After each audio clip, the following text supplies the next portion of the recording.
खबर उत्तर प्रदेश के साथ मैं सोनी चौहान। खबरों की शुरुआत करें उससे पहले एक नजर सुर्खियों पर। नए सीएम योगी ने कृषि विभाग के नए पोर्टल का किया शुभारंभ। किसान सम्मान निधि से वंचित किसानों को 10 जून से मिलेगा लाभ। नीति आयोग के समक्ष 27 मई को सीएम योगी विभिन्न क्षेत्रों में यूपी की बताएंगे उपलब्धियां। नीति आयोग की समीक्षा बैठक में पीएम मोदी रहेंगे मौजूद। 2024 लोकसभा चुनाव के मद्देनजर योगी सरकार करेगी मंत्रिमंडल का विस्तार। लोकसभा चुनाव को देखते हुए जातीय समीकरण साधने की कोशिश। समाजवादी पार्टी नेता आजम खान को एमपी एमएलए कोर्ट से बड़ी राहत। हेट स्पीच केस में निचली अदालत के फैसले को एमपी एमएलए कोर्ट ने किया निरस्त। अलीगढ़ के इगलास के महिला ने नाबालिग को नंगा कर पहनाई जूतों की माला। पुलिस ने महिला के खिलाफ पॉक्सो एक्ट के तहत मुकदमा दर्ज किया। सीतापुर में 3 बच्चों की दर्दनाक मौत। अनियंत्रित होकर बीच सड़क में पलटे हादसे में 3 लोगों की दर्दनाक मौत। लोग गंभीर रूप से घायल। की न्यूज़, खबरों का सारथी। बढ़ते हैं खबरों की ओर। भीषण गर्मी के बीच बेतहाशा बिजली कटौती से कानपुर शहर कराह उठा है। शहर का कोई भी हिस्सा लो वोल्टेज तो कोई बिजली की आंख मिचौली से बेहद परेशान है। गर्मी के बढ़ते तापमान के साथ ही लोगों को थोड़ी राहत देने वाली बिजली व्यवस्था चरमरा गई है। गर्मी के बढ़ते ही केस्को के दावों की पोल खुलती नजर आ रही है। गर्मी के आगमन से पहले केस्को ने तैयारियों को पूरी होने का खूब ढोल पीटा, लेकिन फॉल्ट और मरम्मत कार्यों के नाम पर घंटों होने वाली बिजली कटौती से जनता पूरी तरह से परेशान हो चुकी है। लोगों को पूरी रात बिना बिजली के काटनी पड़ रही है। उपभोक्ताओं को कंट्रोल रूम पर फोन करने पर रटा रटाया जवाब मिलता है कि इंतजार करें, बिजली आपूर्ति जल्द शुरू होगी। और इससे लोगों के सब्र का बांध टूटने लगा है।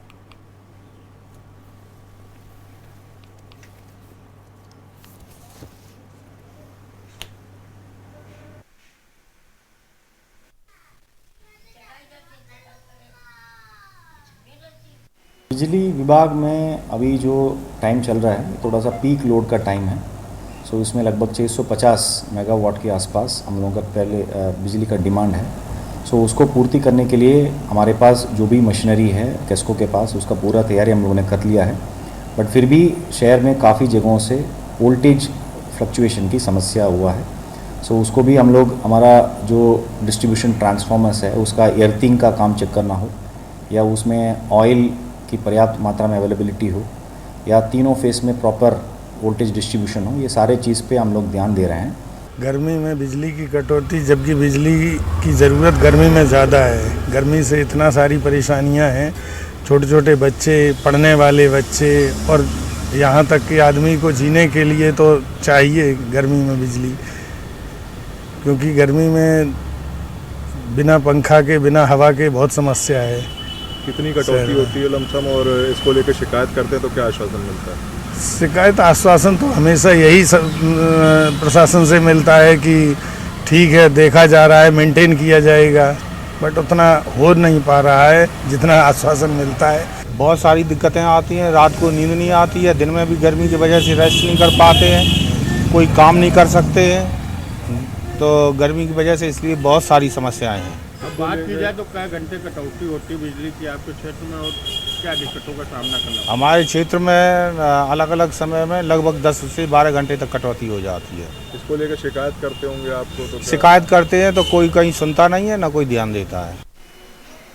खबर पर ज्यादा जानकारी के लिए संवाददाता निखिल चौहान जुड़े हुए हैं। निखिल, देखा जाए तो एक तरफ गर्मी का सितम और दूसरी तरफ जो बड़े बड़े दावे हैं उनकी पोल खुलती हुई नजर आ रही है। कई कई घंटों तक बिजली आपूर्ति की बात कही जा रही थी, लेकिन यह आपूर्ति बाधित होती नजर आ रही है। जी बिल्कुल, आपको बताते चले कि जिस तरह से गर्मी अपने प्रचंड रूप पर है, लगातार गर्मी का पारा पर दिन बढ़ता जा रहा है, वहीं पर केस्को के लिए बड़ी समस्या निकल कर आ गई है। जगह जगह लो वोल्टेज की समस्या और ट्रांसफार्मरों की जो दिक्कतें आ रही है वहाँ पर निकल कर, वो कहीं ना कहीं बिजली की समस्या उत्पन्न कर रही हैं। 8-8, 9-9 घंटे जी। बिजली पूरी तरह से बाधित होती है। वहाँ पर देखने के लिए कई पूरा शहर कानपुर महानगर पूरी तरह से जहाँ तरफ एक तरफ बिजली के दावों की बड़ी बात करी जाती थी, 24 घंटे से 22 घंटे से लेकर 24 घंटे बिजली की बात करी जाती थी। लेकिन जो गर्मी के हाल को देखते हुए इस वक्त जो बिजली की समस्या कानपुर महानगर की है, कम से कम 8 से 9 घंटे की पूरी तरह कटौती होती है। इसका कारण कहीं ना कहीं एक तरफ से ये देखने को मिलता है जो जी। आजकल जो कानपुर महानगर में यहाँ पर पूरी तरफ से नए खंभों को लगाया जा रहा है, एबीसी लाइन डाली जा रही है। इस पर जब के न्यूज ने KESCO MD Kanpur KESCO MD से बात करना चाहा तो उन्होंने जी। साफ तौर पे बताया कि ये भविष्य के लिए काम कर रहे हैं, लेकिन उसके बावजूद साफ तौर पे देखने को ये मिल रहा था कहीं ना कहीं लाइन लॉस की जो समस्या आ रही है, जो वोल्टेज की समस्या आ रही है, जिससे आम जनता को इसकी समस्या का भुगतान करना पड़ रहा है। अब देखने वाली बात ये होगी कि केस्को विभाग कह जरूर रहा है कि हम इस पर युद्ध स्तर पर काम कर रहे हैं, लेकिन उसके बावजूद भी कहीं ना कहीं बिजली घंटों बाधित रहती है। कंट्रोल रूम पर फोन करने के बावजूद भी कोई सटीक उत्तर नहीं दिया जाता है उनको। बिल्कुल निखिल, देखा जाए तो जो बड़े बड़े दावे हैं वो खोखले साबित होते नजर आ रहे हैं। शुक्रिया इस तमाम जानकारी को साझा करने के लिए। तो गर्मी का सितम अपने चरम पर है और दूसरी तरफ बिजली की आंख मिचौली से लोग बेहद परेशान नजर आ रहे हैं। यहां रुकेंगे, एक छोटे से ब्रेक के लिए लौटेंगे जल्द। आप देख रहे हैं के न्यूज, खबरों का सारथी। ब्रेक से वापस आ रहे हैं और इसी बीच रामपुर से बड़ी खबर आपको बता दें। आजम ने सेशन कोर्ट में सजा के खिलाफ अपील की थी और अब एमपी एमएलए कोर्ट के फैसले के खिलाफ ये अपील की गई थी। अब राहत की सांस मिलती हुई नजर आ रही है और समाजवादी पार्टी का ये कहना है कि ये न्याय मिला है जो फैसला निकलकर सामने आ रहा है। और आरोप भी लगाए गए कि एक परेशान करने की कवायद और बीजेपी की रही है जो कानूनी स्तर पर परेशान किया जा रहा था। हालांकि अब जो फैसला एमपी एमएलए कोर्ट का सामने आया है, हेट स्पीच का ये पूरा मामला, इसको लेकर 3 साल की सजा भी सुनाई गई थी आजम खान को। रामपुर के सेशन कोर्ट ने आजम खान को फिलहाल अब बरी कर दिया है।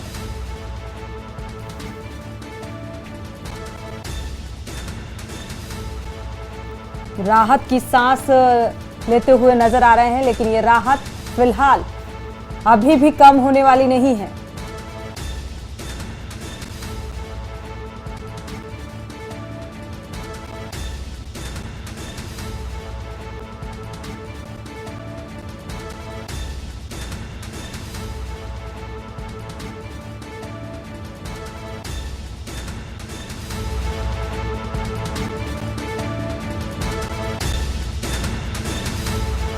सेशन कोर्ट से मिली इस राहत के बाद यूपी के राजनीतिक गलियारों में भी आजम खान की विधायकी को लेकर एक बार फिर से चर्चाओं का बाजार गर्म होता नजर आ रहा है। लेकिन फिलहाल देखा जाए तो ये मुश्किलें कम होने वाली नहीं है, क्योंकि अभी भी कई ऐसे मामले हैं जिनको लेकर सुनवाई होनी बाकी है।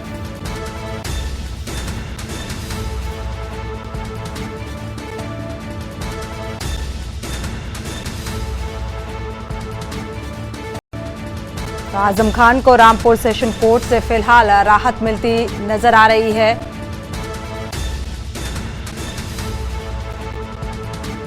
एमपी एमएलए कोर्ट ने 3 साल की सजा सुनाई थी। हेट स्पीच का ये पूरा मामला था जिसको लेकर आजम खान को 3 साल की सजा सुनाई गई थी।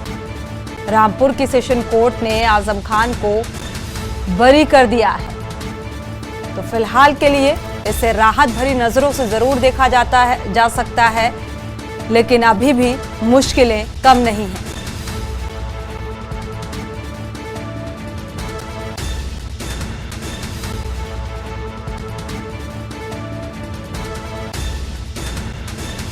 तो हेट स्पीच मामले में 27 अक्टूबर 2022 को सजा सुनाई गई थी। 3 साल की सजा सुनाई गई थी और इसके चलते उनकी विधायकी भी चली गई थी। वोट देने का अधिकार छीन लिया गया था।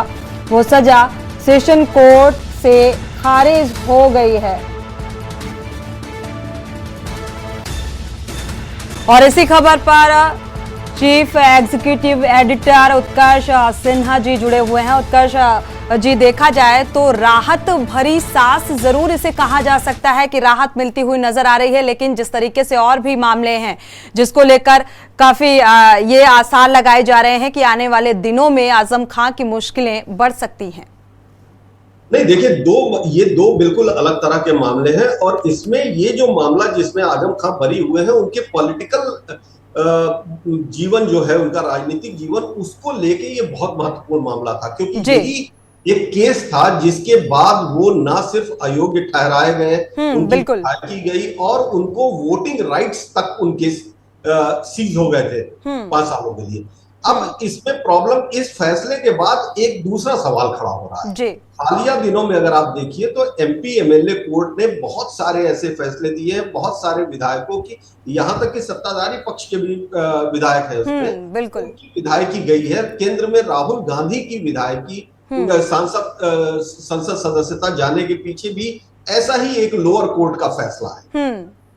अब यहाँ पे प्रश्न दूसरा हो गया कि भाई, क्या अब बरी होने के बाद आजम खां इस मामले में बरी हो गए, अब इनकी विधायकी वापस आएगी क्या? जी बिल्कुल, ये अटकलों का बाजार भी गर्म होता नजर आ रहा है और कई तरीके के, जी बिल्कुल, यहाँ कानूनी समस्या है, क्योंकि जो एक्ट है, जो एक्ट बना है, उसमें इसके बारे में कुछ कहा ही नहीं गया है जी। और ये वही एक्ट है, हम दर्शकों को याद दिला दें, जो जब संसद में पारित किया जा रहा था तो राहुल गांधी ने उसको फाड़ दिया था।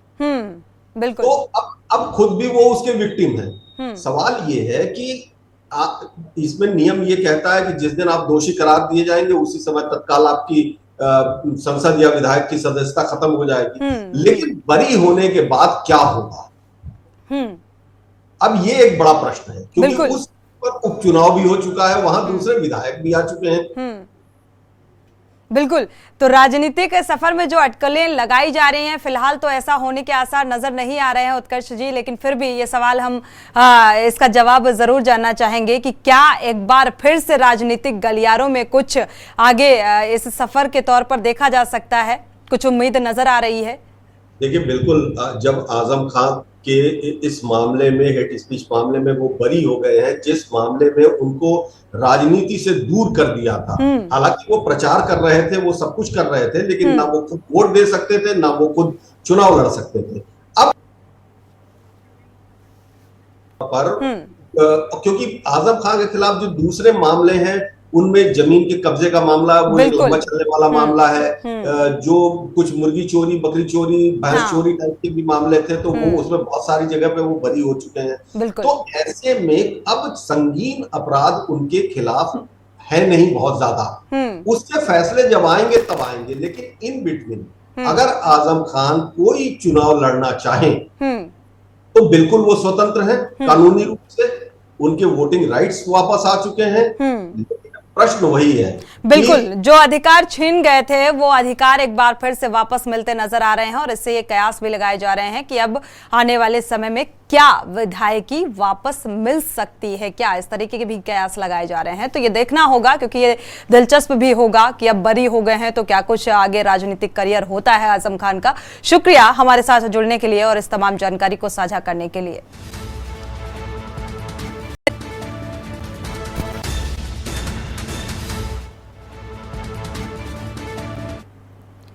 यहां रुकेंगे एक छोटे से ब्रेक के लिए, लौटेंगे जल्द। आप देख रहे हैं के न्यूज, खबरों का सारथी। ब्रेक से वापस आ रहे हैं। इसी बीच बड़ी खबर आपको बता दें, कैबिनेट मंत्री स्वतंत्र देव सिंह बांदा पहुंचे हैं। अविरल जल अभियान का शुभारंभ किया। कार्यक्रम में जिले के तमाम आला अधिकारी इस बीच मौजूद रहे। रानी दुर्गावती मेडिकल कॉलेज में इस कार्यक्रम का आयोजन किया गया।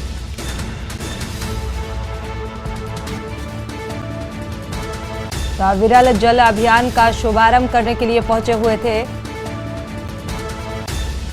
कार्यक्रम में जिले के तमाम आला अधिकारी इस बीच मौजूद रहे।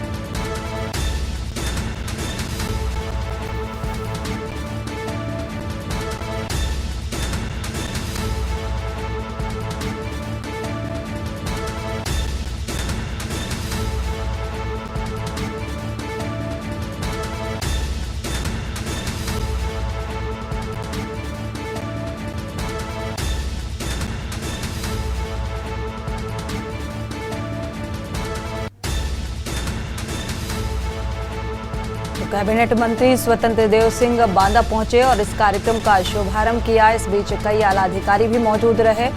अविरल जल अभियान का शुभारंभ करने के लिए पहुंचे हुए थे।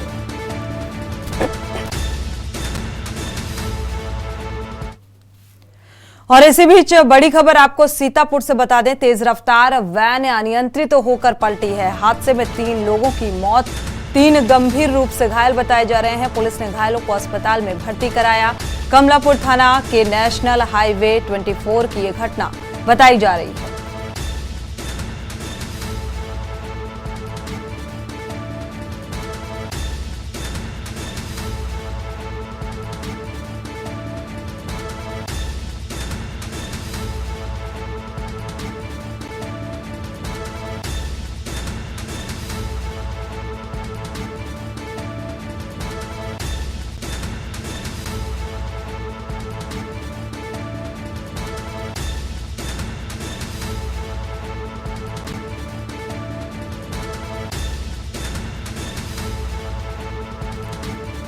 तेज रफ्तार वैन अनियंत्रित होकर पलटी। हादसे में 3 लोगों की मौत, 3 लोग गंभीर रूप से घायल बताए जा रहे हैं, जिन्हें उपचार के लिए अस्पताल में भर्ती कराया गया है। इलाज जारी है। और इसी बीच बड़ी खबर झांसी से आपको बता दें, तेज गर्मी से जनरेटर में लगी आग लगने से स्थानीय लोगों में दहशत का माहौल देखने को मिल रहा है। आसपास कई गाड़ियां भी खड़ी थी, जिसके चलते एक बड़ा हादसा होते होते टला है। काफी मशक्कत के बाद आग पर काबू पाया गया। नवाबाद थाना के शिवम कलर लैब की ये घटना बताई जा रही है। तेज गर्मी से जनरेटर में आग लगी। आग लगने से स्थानीय लोगों में हड़कंप। हालांकि कड़ी मशक्कत के बाद आग पर काबू पा लिया गया है।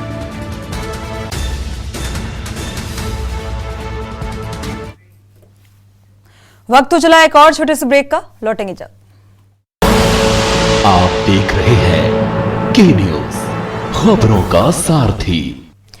ब्रेक से वापस आ रहे हैं। इसी बीच बड़ी खबर अलीगढ़ से आपको बता दें, गैस का सिलेंडर लीक होने पर आग लगी। घर में भीषण आग लगने से मचा हड़कंप। आग लगने से 2 युवक झुलसे हैं। छोटी बच्ची को बचाने के चक्कर में ये हादसा हुआ। युवक झुलस गया। दोनों घायलों को अस्पताल में फिलहाल भर्ती कराया गया है। हजारों रुपए के सामान जलकर इस आग की घटना में खाक हो गया। दमकल की कई गाड़ियां मौके पर मौजूद। कड़ी मशक्कत के बाद आग पर काबू पाया जा सका। सासनी गेट थाना इलाके के जयगंज की ये घटना बताई जा रही है।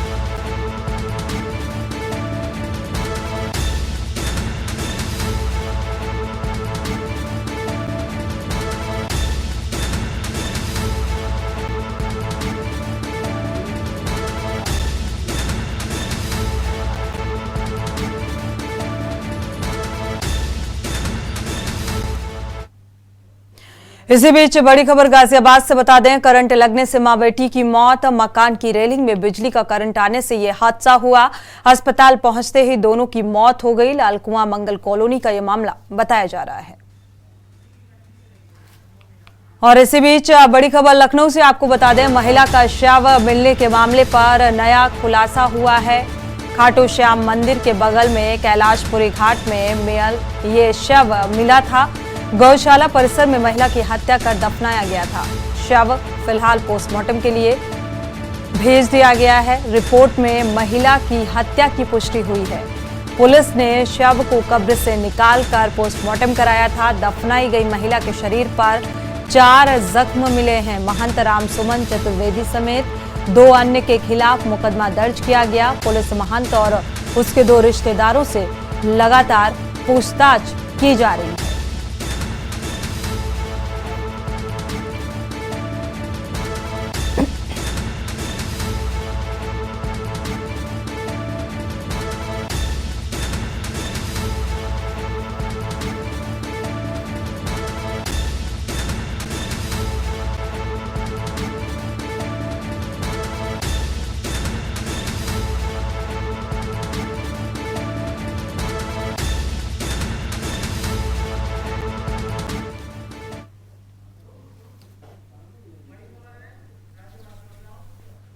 और इसी बीच बड़ी खबर आपको बता दें, गाजियाबाद से मिल रही है। मकान की रेलिंग में बिजली का करंट आने से हादसा हुआ। करंट लगने से मां बेटी की मौत हुई। मकान की रेलिंग में बिजली का करंट आने से मां बेटी की दर्दनाक मौत। फिलहाल आनन फानन में अस्पताल लेकर पहुंचाया गया। रास्ते में ही मां बेटी ने दम तोड़ दिया। लालकुआं मंगल कॉलोनी का ये मामला बताया जा रहा है। रेलिंग में करंट आने के चलते ये हादसा हुआ। मां बेटी की इसकी जद में आने से मौत हो गई। गाजियाबाद से बड़ी खबर।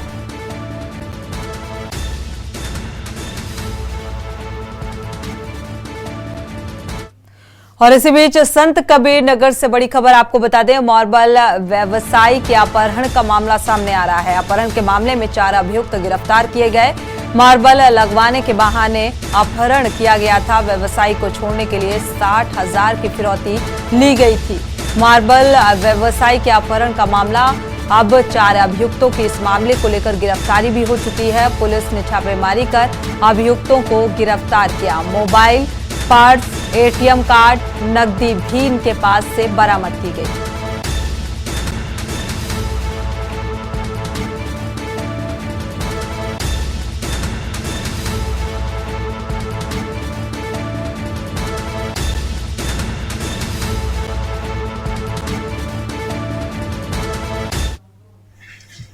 दिनांक 23 मई 2023 को थाना कोतवाली पर शाम लगभग 5 साढ़े 5 बजे सूचना मिली। यहाँ का एक मार्बल का व्यवसायी है जिसका नाम हंसराज है, जिसको कुछ लोगों ने फिरौती के लिए इसका अपहरण कर लिया है। तत्काल उस सूचना पर स्थानीय पुलिस ने FIR पंजीकृत किया। हमने फिर टीमें डिप्लॉय कर दी। चूँकि मामला बहुत गंभीर प्रवृत्ति का था, हमने तत्काल इसमें सर्विलांस टीम को लगाया। स्थानीय जो हमारी टीम थी कोतवाली की, ये भी एक्टिवेट हो गई, SOG भी इसमें लगी। साथ के साथ जब हमने इसमें इंफॉर्मेशन कलेक्शन किया, इंफॉर्मेशन कलेक्शन में ये सामने आया कि इसका जो लोकेशन है, लोकेशन इसका गोरखपुर में सीकरीगंज थाना अंतर्गत गांव सपोरा में आया। और इसी के साथ खबर उत्तर प्रदेश में फिलहाल बस इतना ही। आगे खबरों के लिए आप देखते रहिए K News India।